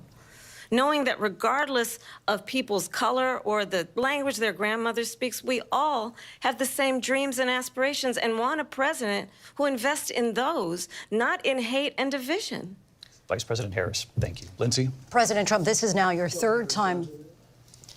This is the most divisive presidency in the history of our country. There's never been anything like it. They're destroying our country, and they come up with things like what she just said, going back many, many years, when a lot of people, including Mayor Bloomberg, agreed with me on the Central Park 5. They admitted, they said, they pled guilty. And I said, well, if they pled guilty, they badly hurt a person, killed a person ultimately. And if they pled guilty, then they pled, we're not guilty. But this is a person that has to stretch back years, 40, 50 years ago, because there's nothing now. I built one of the greatest economies in the history of the world, and I'm going to build it again. It's going to be bigger, better, and stronger. Trump has a but crush they're destroying on our Kamala. economy. Ooh. They have no idea what a good economy is. Their oil policies, every single... Trump has a crush. She is Biden. You know, she's trying to get away from Biden. I don't know the gentleman, she says. She is Biden. The worst inflation we've ever had, a horrible economy because inflation has made it so bad, and she can't get away with that. Thank you. Your time is up, I Lindsay. want to respond to that, though. I want to just respond briefly. Clearly, I am not Joe Biden, and I am certainly not Donald Trump. And what I do offer is a new generation of leadership for our country. One who believes in what is possible, one who brings a sense of optimism about what we can do instead of always disparaging the American people. I believe in what we can do chat. to You see that glitter? strengthen our small businesses. You see which that is why glisten? I have a plan. Let's talk about our plans and let's compare the plans. I have a plan to give startup businesses $50,000 tax deduction, to pursue their ambitions, their innovation, their ideas, their hard work. I have a plan. Bro, chat, she's not sweating. $6,000 He is sweating. for She's young not. families for the first year of your child's life, to help you in that most critical stage of your child's development. I have a plan that is about allowing sweating. people She to be not. able to pursue what has been fleeting in terms of the American dream by offering a help with down payment of $25,000 down payment assistance for first-time home buyers. That's the kind of conversation, I believe, David, that people really want tonight, as opposed to a conversation that is constantly about belittling and name-calling. Let's turn the page Vice President and move Harris, forward. thank you. Let's turn to policy. President Let's Trump, turn back we to have policy. to move on. President Trump. Let's turn to policy, She has please. a plan to defund the police. She has a plan to confiscate everybody's gun. President Trump, she we has do a have to plan move to on to not other allow issues. fracking in Pennsylvania or anywhere else. Okay. Thank That's you, Mr. what her President. plan is until just recently. I just need Lindsay, to Bro, chat, this is better than watching it on the TV, huh? Chat, it's better. We're gonna move. I'm better, chat, it's better on my stream than the TV, right? I'm running for president. You have long vowed to repeal and replace the Affordable Care Act, also known as Obamacare. You have failed to accomplish that. You now say you're going to keep Obamacare, quote, unless we can do something much better. Correct. Last month, you said, quote, we're working on it. So tonight, 9 years after you first started running, do you have a plan, and can you tell us what it is? Obamacare was lousy health care, always was. It's not very good today. And what I said, that if we come up with something, and we are working on things, we're going to do it and we're going to replace it. But remember this, I inherited Obamacare because Democrats wouldn't change it. They wouldn't vote for it. They were unanimous. They wouldn't vote to change it. If they would have done that, we would have had a much better plan than Obamacare. But the Democrats came up. They wouldn't vote for it. I had a choice to make when I was president. Do I save it and make it as good as it can be? Never going to be great. Or do I let it rot? And I felt I had an obligation, even though politically it would have been good to just let it rot and let it go away. I decided, and I told my people, the top people, and they're very good people. I have a lot of good people in that administration. We read about the bad ones. We had some real bad ones, too, and so do they. They have really bad ones. The difference is they don't get rid of them. But let me just explain. I had a choice to make. Do I save it and make it as good as it can be, or do I let it rot? And I saved it. I did the right thing. But it's still never going to be great, and it's too expensive for people. And what we will do is we're looking at different plans. If we can come up with a plan that's going to cost our people, our population, less money and be better health care than Obamacare, then I would absolutely do it. But until then, I'd run it as good as it can be run. So just a yes or no, you still do not have a plan? I have concepts of a plan. I'm not president right now. I have concepts of a plan. We come up with something, I would only change it if we come up with something that's better and less expensive. And there are concepts. Bro, chat, dude, Trump's so funny, bro. He's so sweaty though. Look how sweaty and orange he is. Harris, in 20 he's like a dried out orange that's with been private peeled. insurance and create a government-run healthcare system. 2 years later, you proposed a plan that included a private insurance option. What is your plan today? Well, first of all, I absolutely support, and over the last 4 years as vice president, private health care options. But what we need to do is maintain and grow the Affordable Care Act. But I'll get to that, Lindsay. I just need to respond to a previous point that the former president has made. I've made very clear my position on fracking. And then this business about taking everyone's guns away. Tim Walz and I are both gun owners. We're not taking anybody's guns away. So stop with the continuous lying about this stuff. As it relates to the Affordable Care Act, understand, just look at the history to know where people stand. Miles. When Donald Trump was president, 60 times he tried to get rid of the Affordable Care Act. 60 times. I was a senator at the time when I will never forget the early morning hours when it was up for a vote in the United States Senate. And the late, great John McCain, who you have disparaged as being you don't like him, you said at the time, because he got caught. He was an American hero. The late, great John McCain, I will never forget that night, walked onto the Senate floor and said, no, you don't. No, you don't. No, you don't get rid of the Affordable Care Act. You have no plan. And what the Affordable Care Act has done is eliminate the ability of insurance companies to deny people with pre-existing conditions. I don't have to tell the people watching tonight, you remember what that was like? Remember when an insurance company could deny if a child had asthma, if someone was a breast cancer survivor, if a grandparent had diabetes? And thankfully, as I've been vice president and we over the last 4 years have strengthened the Affordable Care Act, we have allowed for the first time Medicare to negotiate drug prices on behalf of you, the American people. Donald Trump said he was going to allow Medicare to negotiate drug prices. He never did. We did. And now we have capped the cost of insulin at $35 a month. Since I've been vice president, we have capped the cost of prescription medication for seniors at $2,000 a year. And when I am president, we will do that for all people, understanding that the value I bring to this is that access to health care should be a right and not just a privilege of those who can afford it. And the plan has to be to strengthen the Affordable Care Act, not get rid of it. Vice President Harris, in terms of where Donald Trump stands on that. I want to move to an issue that's important for a lot of mistake. Number one, John McCain fought Obamacare for 10 years. But it wasn't only him. It were all of the Democrats that kept it going. And you know what? We can do much better than Obamacare, much less money. But she won't improve private insurance for people, private medical insurance. Oh, chat. That's another thing she doesn't want to do. People are paying privately for insurance that have worked hard and made money, and they want to have private. She wants everybody to be on lip is so sweaty. Y'all see that? Wait 6 months for an operation that you need immediately. President Trump, thank you. We have another issue that we'd like to get to that's important for a number of Americans, in particular younger voters, and that's climate change. President Trump, with regard to the environment, you say that we have to have clean air and clean water. Vice President Harris, you call climate change an existential threat. The question to you both tonight is, what would you do to fight climate change? And Vice President Harris, we'll start with you. 1 minute for you each. Well, the former president had said that climate change is a hoax. And what we know is that it is very real. You ask anyone who lives in a state who has experienced these extreme weather occurrences, who now is either being denied home insurance or it's being jacked up. You ask anybody who has been the victim of what that means in terms of losing their home, having nowhere to go. We know that we can actually deal with this issue. The young people of America care deeply about this issue.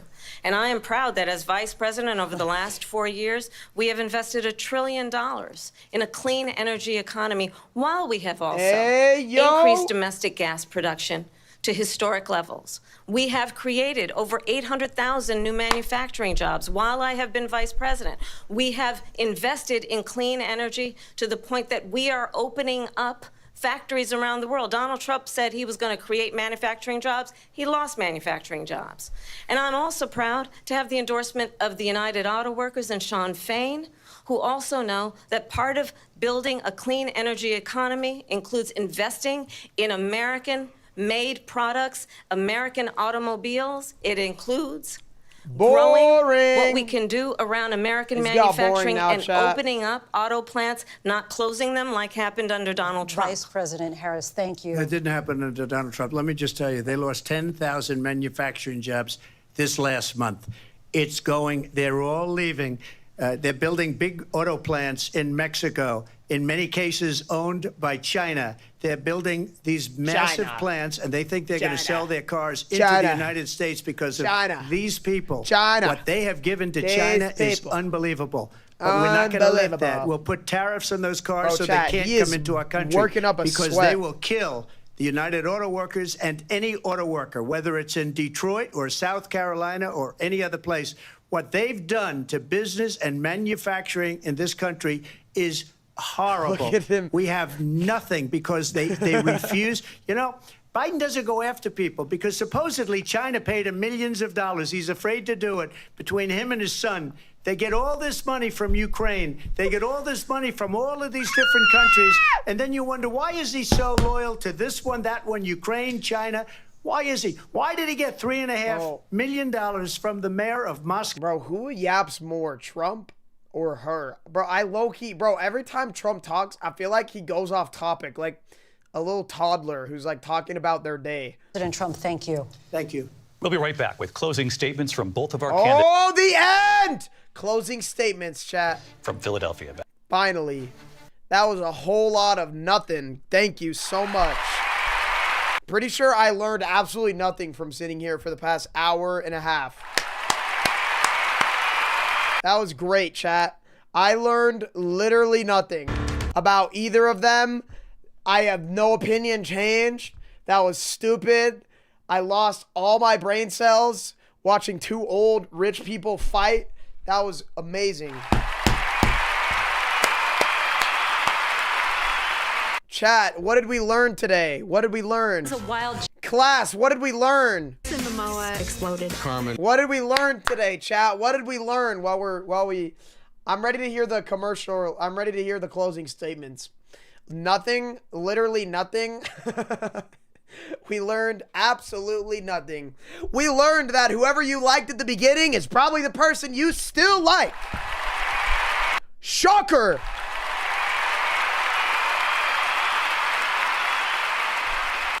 What? The person you liked at the beginning is the person you still like? No way! That's unbelievable! Do a poll? I'll do a poll at the very end and we'll see who wins. At the start, we did a poll and it was about 70% said Trump was gonna win. I don't think I can say it. I'm sorry. My personal thoughts, I feel like Kamala is kind of winning a little bit. Like they're both not doing super good. Kamala a little bit more than Trump. I think Trump, yeah, I mean, low-key, Trump is not answering any questions. Like every question they ask, he's like, well, first of all, we have good people, very good people on both sides. Very, very good people, very good people. And then we went to the store, and then we got an orange, and then we ate the orange, and then we went home, and then we made a turkey, and then we ate the turkey, and then we went to the store again. Like, he just talks about shit. I don't even know. Decide to talk now. The stunning all-new 2020 premieres Friday at 9/8 Central. All right, we're about to start, chat. The closing statements. Late night. Closing statement. Closing statement. We will do a poll at the very end to determine who is winning. Every Friday. The hottest trends. Bro, I don't care about all this. Nobody is watching anything. Nobody cares about Good Morning America. Okay, we just want to hear Trump and Kamala, bro. Trump is yapping. They're both kind of yapping. Let's be real. Boomer versus Boomer. In this corner, we have extremely obese Orange Man. And in this corner, we have Angry Karen. Who is going to win? Yo, chat, low-key, we should just make them box. Like, that's the only thing I would genuinely watch is if those two boxed each other in an actual arena. Like, Trump would probably use his weight to his advantage, but Kamala would be a lot more fast on her feet, you know? Like, chat, they should just fight. They should just fight.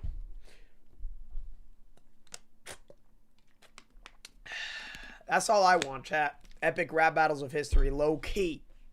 Low key. Church protect sexual predators? How do you top the most? Bro, how much time? I want to hear the closing statement. Oh. By Nightline. The all Okay, this might be it. I think it's it. That was the last commercial. That had to be. blue. If you were coming of age in Oh the my God, there's another one! Holy shit. God damn it. How many people are watching this, by the way? Holy crap, there's 1.1 million people watching. I wonder how many people around the world are watching this. Chat, are any of your parents watching this and then you're just watching me watch it? That's low-key so funny. It's like your parents are watching it in the other room. I'll do the poll at the very end. We got to wait till their closing statements. It's a Canada event. I know, it really is. The unknown. Oh my gosh. We just saw what no one has Bro, seen. can you just like play the thing? It's like we watch all these ads. No one cares. Chat, I can't believe I didn't get copyrighted, low-key. That's the craziest part of all. The floor of the Republican National Convention. I'm Rachel Scott. Wherever the story is, we'll take you there. You're streaming ABC News. Okay. Okay. Live from the National Okay, here we go. Constitution Center in Philadelphia, Come on. Pennsylvania. Closing Here statements. again, Finally, David we're Muir done. and Lindsay Davis. It's Welcome back 2.1? tonight. The Oh, time has shit. come for closing statements, and Vice President Harris, we begin with you. Yo, thanks, Miles. So I think you've heard tonight two very different visions for our country. One that is focused on the future. Okay. And the other that is focused on the past. And an attempt to take us backward. But we're not going back. And I do believe that the American people know we all have so much more in common than what separates us. And we can chart a new way forward. And a vision of that includes having a plan, understanding the aspirations, the dreams, the hopes, the ambition of the American people, which is why I intend to create an opportunity economy, investing in small businesses, in new families, in what we can do around protecting seniors, what we can do that is about giving hardworking folks a break and bringing down the cost of living. I believe in what we can do together that is about sustaining America's standing in the world and ensuring that we... Not gonna lie, chat, Kamala is way more positive. Like, when we do Trump's closing statements, see if it's negative or positive. It's gonna be negative. ...fighting force Hers in the is, like, world. positive. I will be a president that will protect our fundamental rights and freedoms, including the right of a woman to make decisions about her own body and not have her government tell her what to do. I'll tell you, I started my career as a prosecutor. I was a DA, I was an attorney general, a United States senator, and now vice president. I've only had one client, the people. And I'll tell you, as a prosecutor, I never asked a victim or a witness, are you a Republican or a Democrat? The only thing I ever asked them, are you okay? And that's the kind of president we need right now. Someone who cares about you and is not putting themselves first. I intend to be a president for all Americans and focus on what we can do over the next 10 and 20 years to build back up our country by investing right now in you, the American people. Vice President That was Harris, positive. thank you. Positive President Trump. message. So she just started by saying she's going to do this, she's going to do that, she's going to do all these wonderful things. Why hasn't she done it? She's been there for 3.5 years. They've had 3.5 years to fix the border. Told you it's going to be They've negative. had 3.5 Told years you it's to going to be negative. create jobs and all the things we talked about. Why hasn't she done it? She should leave right now, go down to that beautiful White House, go Bro, to the she's Capitol, not even the president, get everyone though. Like, together and do the things you you keep want to do, but saying you that. haven't done it, and you won't do it because you believe in things that the American people don't believe in. You believe in things like we're not going to frack, we're not going to take fossil fuel, we're not going to do things that are going to make this country strong, whether you like it or not. Germany tried that, and within 1 year, they were back to building normal energy plants. We're not ready for it. We can't sacrifice our country for the sake of bad vision. But I just ask one simple question. Why didn't she do it? We're a failing nation. Oh, she's not We're the a nation president, that's though. in serious decline. We're being laughed at all over the world. All over the world, they're laughed. I know the leaders very well. They're coming to see me. They call me. We're laughed at all over the world. They don't understand what happened to us as a nation. We're not a leader. We don't have any idea what's going on. We have wars going on in the Middle East. We have wars going on with Russia and Ukraine. We're going to end up in a third world war, and it'll be a war like no other because of nuclear weapons, the power of weaponry. I rebuilt our entire military. She gave a lot of it away to the Taliban. She gave it to Afghanistan. What these people have done to our country, and maybe toughest of all, is allowing millions of people to come into our country. Many of them are criminals, and they're destroying our country. The worst president, the worst vice president in the history of our country. President Trump, thank you. And that is our ABC News presidential debate from here in Philadelphia at the National Constitution Center. I'm Lindsay Davis. And I'm David Muir. Thank you for watching here in the U.S. and all over the world, and from all of us here at ABC News. It's about time. God bless the United States. Are they going to shake hands? Oh, they didn't shake hands. On ABC with our post-debate comments. I'm Martha Raddatz. It was a lively debate from the economy to abortion to Afghanistan. Bro, notice how she went and hugged her husband? Trump did not. Okay, we're going to do a poll, chat. What y'all thinking right now? Who would you say won, chat? Out of both of them during this time. Hold on, let me fix my... I gotta fix my chat, my bad. Okay, so basically, I don't know, chat. I don't know. Low-key, like, I don't know. I feel like, who do you guys think won? That was really so stupid. Like, I don't think I learned anything about either one of them. To me, it seemed like one person was way more positive than the other. Like, okay, let me, who won? Trump, Kamala. Let's see. Trump is actually answering the questions. Bro, Trump did not answer the question. Like, Trump, 53%. Okay, so it's split down the middle. Yeah. Okay. Looks like it's about 50-50. It's about 50-50. Chad, I think the true winner of this debate was the certified yapping that happened throughout the entire goddamn thing. Holy shit. I ain't gonna lie, chat. I did not learn absolutely anything from that. That was a waste of time. That was so stupid. It was a bing bong, bing bong, bing bong, bing bong, bing bong, bing bong, bing bong, bing bong, bing bong, back and forth of absolute nothing. That was a gigantic nothing burger that I just ate into, and I got absolutely nothing from it. I lost all my brain cells from that stupid. That was so stupid. That was so stupid. So stupid. It was so dumb. Old fat guy against slightly less old woman. Great.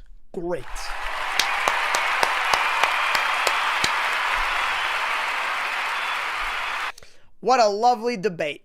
That was awesome, everybody. It was pretty funny. I can't lie. Trump was sweating. That was funny. Says the person who watches Skibbity Toilet. At least Skibbity Toilet has a plot. This was just a yap fest. My thoughts, I feel like Kamala probably won, but not even by that much. Like, it was so stupid. I'm not, like, I don't care about either of them. I think they both kind of suck. But I will say one person was way more negative than the other person. And I don't know. I'd rather vote for someone who isn't negative, but whatever. I don't even know if I'll vote, honestly. This is all so stupid. So stupid. So stupid. Giant nothing burger. Anyway, thank you for watching, ladies and gentlemen.